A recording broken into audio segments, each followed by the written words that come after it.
Good morning. I'm Olivia Otieno, and keep your shout-outs coming on at Spice FM KE. That's at Spice FM KE, any social media platform you prefer. I want to hear from you. I want to send your requests and your shout-outs. But right now, I am joined by the Executive Director of FIDA-KENYA. And Ireri, good morning. Good morning, Olivia. What is FIDA? FIDA is actually a Spanish acronym. Yes. It means Federación Internacional de Abogadas. That means Federation of Women Lawyers. It is an international organization, Yes. but in Kenya we are 36 years old. A membership organization made up of women lawyers as well as female law students. So it's only for women, started in Spain? Yes. Not Actually, Mexico. It's actually in Mexico. Oh. Yes. Yeah. How does one become an Ireri, Executive Director of FIDA-KENYA? And I'm loving the hoodie, by the way. I need one of those hoodies. In fact, I don't think you leave with it. I think I'll just keep it and it'll be my hoodie. Absolutely. This is our voter that we'll get to talk about it hoodie. Yes. So I think it takes a lot of dedication, a lot of hard work, a lot of sacrifice. So literally, you have no private life as such, in the sense that you're here to respond Yes. to the needs of women and families in Kenya. So you have to be ready for that sacrifice. I'm loving it so far. It's grown me in various ways. And of course, with COVID, being a manager during this season has brought its own layers to leadership. Yes. But that's how I think roughly I ended up as ED at FIDA. You've been with FIDA for how long?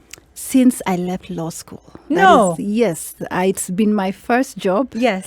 I did have to grow by leaving at some point, and now I'm back. Yes. But all the way from 2005, as an intern, I started as an intern. So what inspired you, first and foremost, to intern at FIDA and then to just remain there?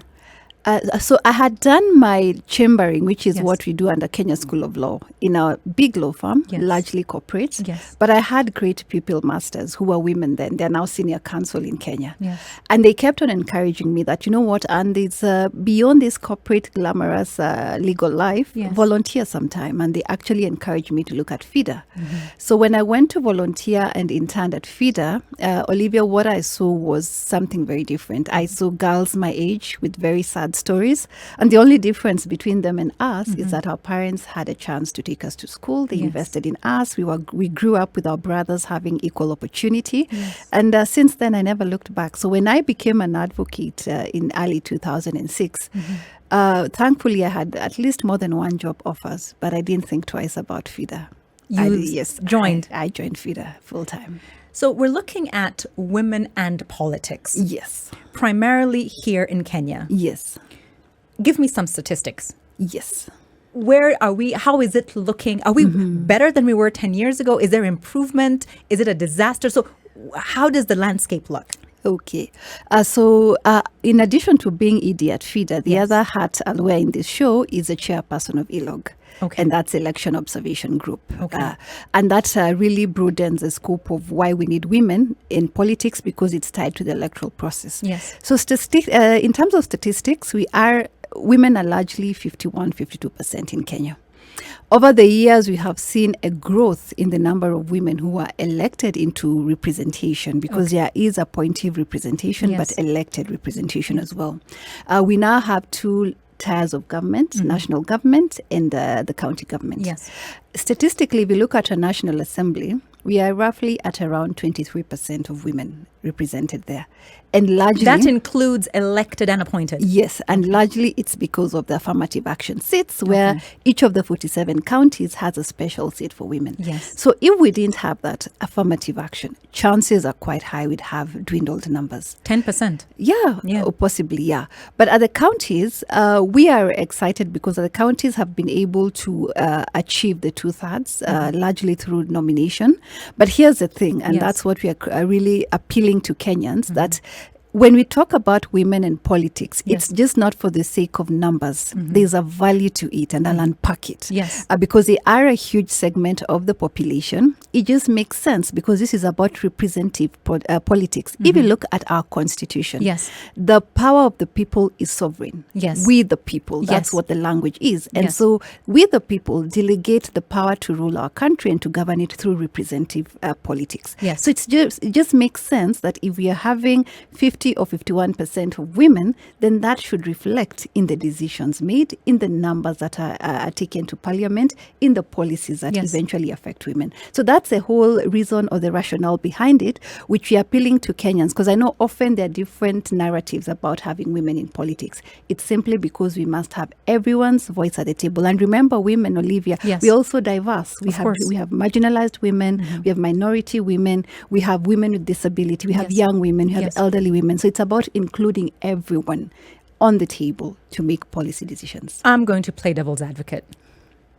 I'm going to say culturally, or even religiously, the man is the head of the home. So why shouldn't he be the head of the country? No, nothing against the current head of the country. I'm just using it as an example. And I hear you, Olivia. That's a very good analogy. Yeah. Remember, he's the head of the home. Yes. But the head does not hold itself. It needs a neck.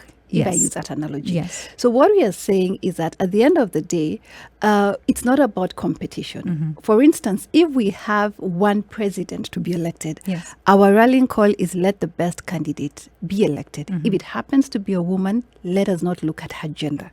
The same way, if we have 349 seats, it's only fair that at least a third or a half of it does not reflect, does not isolate one other gender. So that's the rationale behind it. So it's about having both voices. And I like giving the example of a hospital.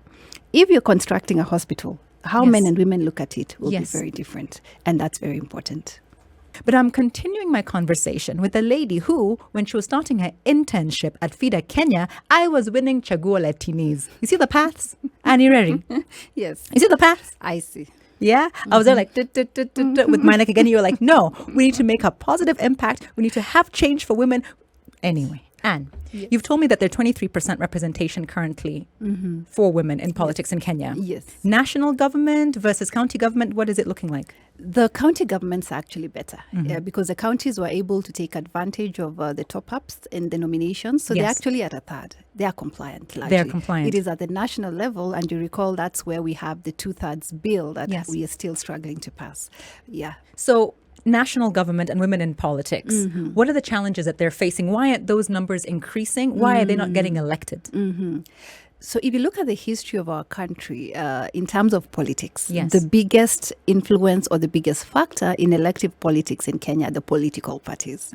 That's where you hear, especially where we have the big guns, the big boys, so to speak, depending on where you're at, if you get the nomination of that party, you're home and dry in terms of being elected. So the first challenge we've had is the political parties and them having fair nominations. If you look at the culture of nominations of political parties in this Kenya, it's really sad. It's really very violent. It's gruesome. It's not democratic. And so we have been appealing to especially the big political parties to entrench gender policies, affirmative action, and to have very clear non-violent policies. But is it about the political party itself? Because the parties are being cooked up every single day. Someone will be like, no, I don't want to be with you anymore. Let me start my own party. Every single time we have a national election, someone leaves one party, starts their own party, and, it's business as usual. I think the thing is, of course, on one side, and if you listen to even the registrar of political parties, the good thing is you and I can even decide now to form a party. So why hasn't that happened, considering that women are 51% of this population? We would just win automatically. Exactly.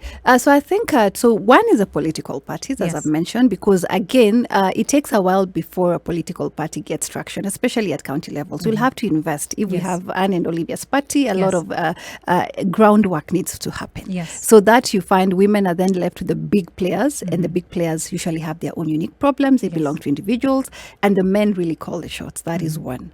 Two, political financing. Politics is very expensive. If you look at some of the numbers, Olivia, that are being thrown around, like I think for 2022, you want to become an MCA, at least have 3 million. You want to become an MP, at least 5 to 8 million. Is there any regulation on funding of political parties in this country? So now when we are seeing affirmative action in terms of having all players pushing towards that. And the IBC has actually indicated that the political financing bill that is now being sent into law really needs to be entrenched. Because so there isn't any rule or regulation stopping anybody from getting money from anywhere to fund their party. The bills have been there. It's Okay. about passing it into law. Okay. Yes, and you see, of course, there are very many interested parties in that. But we are seeing the IBC and all stakeholders pushing, and I think now it's being passed and fully implemented because there is an act that actually controls political financing. I'm going to circle back on that as to Yes. why that is necessary and why that needs to happen. But Yes.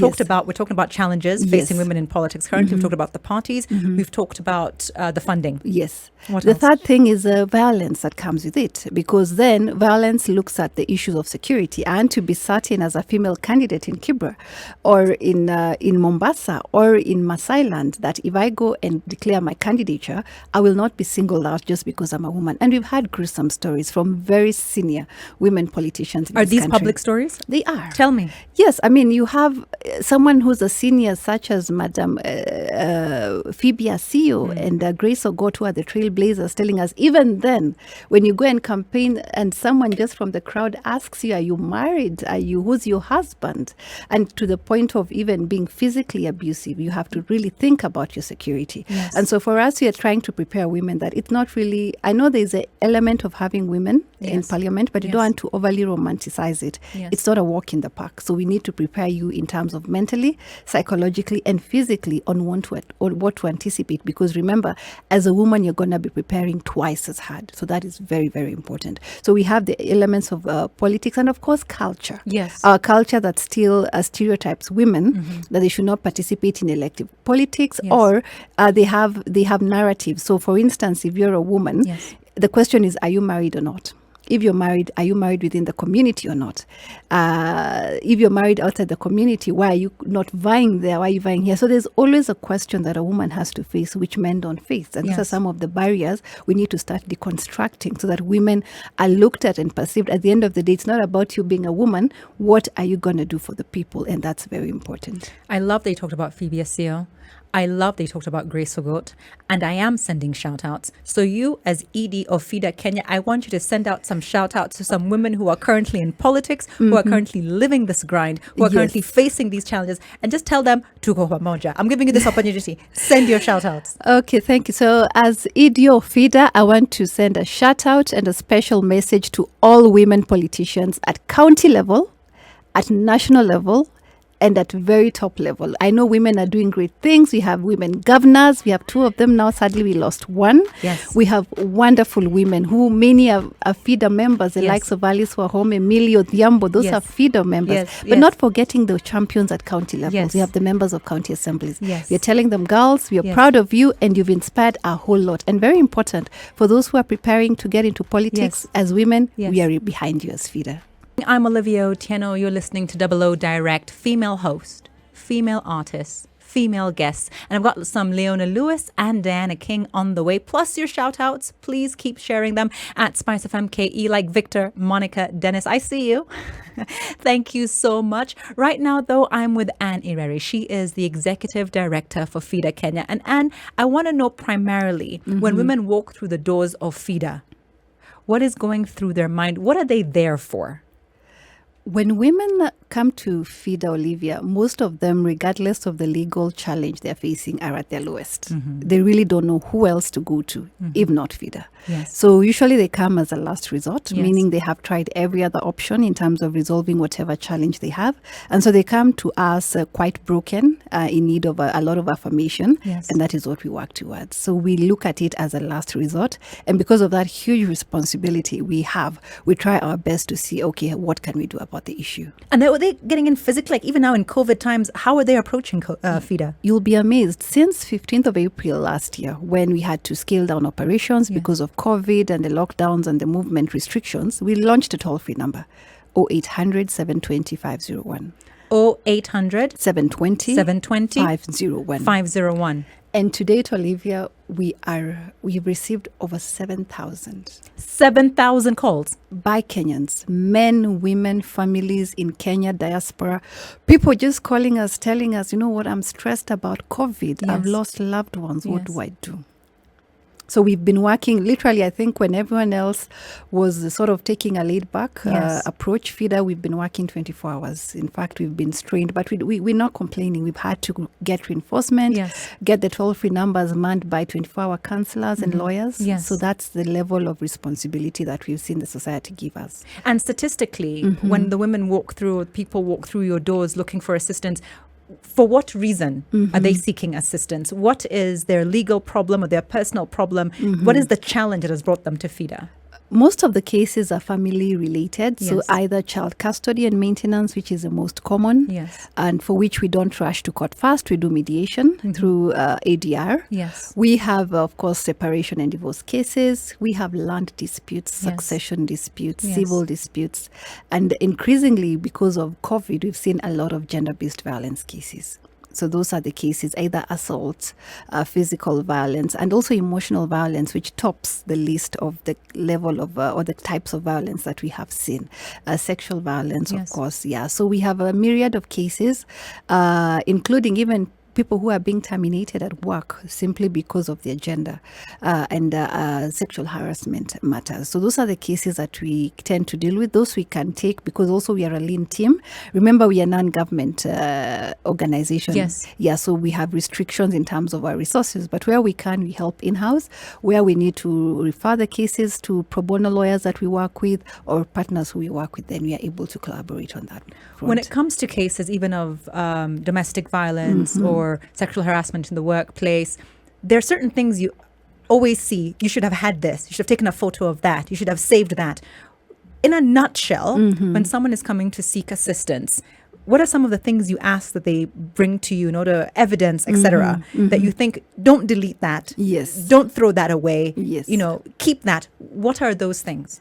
For the non-physical violence, we always encourage women and even men, because they face the kind of violence that women face at times, is make sure that you keep the text messages. If you had a perpetrator who's stalking you online, if they're abusing you online, just make screenshots of it. Yes. If it's physical, as gruesome as it is, and this is now in terms of forensic evidence, we encourage, if it's a child or a woman, just make sure you don't shower. That's the most natural thing to do, but please don't shower. Take the child to a health center.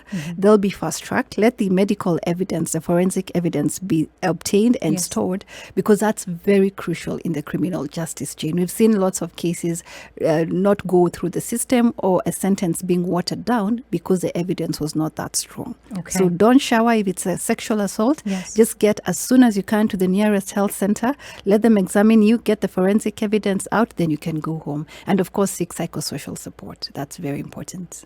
We had talked about the challenges currently facing women in politics. Yes. And we're trying to increase that number from 23% all the way to 50% and beyond. What is Voter Dada?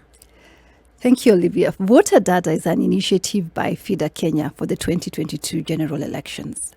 And our Voter Dada is aimed at increasing the numbers of women across the board at national level and at county level. We want to see more women, more solid women, elected into elective positions. Morning, you're listening to Double O Direct. I'm Olivia Otieno, aka Double O, and I've got some Aretha Franklin, Crystal Waters, Lady Gaga. But right now with me is the executive director of FIDA-KENYA, and Ireri. You say that Voter Dada wants to see more women elected into public office. Yes. How is it going to do that? We are going to do that by addressing one of the barriers that have been there historically and currently, but also creating more opportunities for women. So going back to the challenges that I mentioned, one, political violence. So we are going to really, really lobby and push for compliance by political parties to guarantee women safe space. Whether you're in a bigger party or a smaller party, we must have a zero tolerance policy across the board towards gender-based violence that's politically instigated. Pause right there. Yes. Let's say I want to be a governor. Yes. Siaya, Kisumu, somewhere there. Do I come to you? Like, what are the steps that women are actually making? Because you're talking about very broad sort of problems. Yes. But right down to the nitty-gritty. Are they currently youth leaders? Are they church leaders. Who are these women who are actually going to be elected in the first place? Are they head teachers? Who are these women? Yes. So as you say, there are two layers. So we'll deal with the external environment that impedes women. So political parties, full implementation of laws such as Electoral Campaign Financing Act, that's now law, and as well as GBV policies. But internally, we'll have mentorship. So mentorship hubs, especially for women who are now attempting elective politics for the first time. This could be younger women, marginalized women, and even women who are from minority communities through the experienced women. And at FIDA, we've already run a first series of the Women and Leadership series where we had experienced legislators, Honorable Alice Wahome, Honorable Millie Odhiambo, just giving them the real deal. Why is this important, Olivia? Because we want them to be clear on the expectation. It's not sunshine and rainbows. It's going to be hard. It's going to be tough. You'll cry.